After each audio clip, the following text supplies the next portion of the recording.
শনিবার তো অনেক দিন ধরে ভাবছি কি যে শনিবার করে নিরামিষ খাবো, কিন্তু না হয়ে আর ওঠে না শনিবার দিন নিরামিষ খাবো।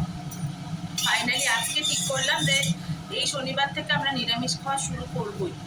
কারণ শনিবার দিন নিরামিষ খাওয়াটা না অ্যাকচুয়ালি ভালো, সবাই বলে শনিবার দিনটা নিরামিষ খাওয়া, কিন্তু ওই যে আমাদের বাড়িতে মাছ ছাড়া কেউ ভাত খেতে পারে না, তাই জন্য নিরামিষ বলে আমাদের আর কিছু হয়েও ওঠে না। কিন্তু আজকে থেকে ঠিক করেছি শনিবার দিন নিরামিষটা আমরা খাবো। আজকে ফার্স্ট আমাদের শনিবারে নিরামিষ রান্না শুরু। আর কি কি রান্না করলাম আজকে শনিবার নিরামিষে সেগুলো তোমাদেরকে পরে দেখাবো। আর এখন দেখাবো আজকে শনিবারের নিরামিষ মেনু কি রান্না করেছি আজকে। এই দেখো, পটল দিয়ে পনির দিয়ে আলু দিয়ে একটা তরকারি, লাউ দিয়ে ডাল,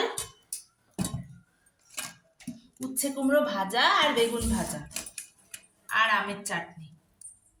আর তার সাথে একটা জিনিস আছে যেটা না হলে নিরামিষটা ভালোই লাগে না, গন্ধ লেবু।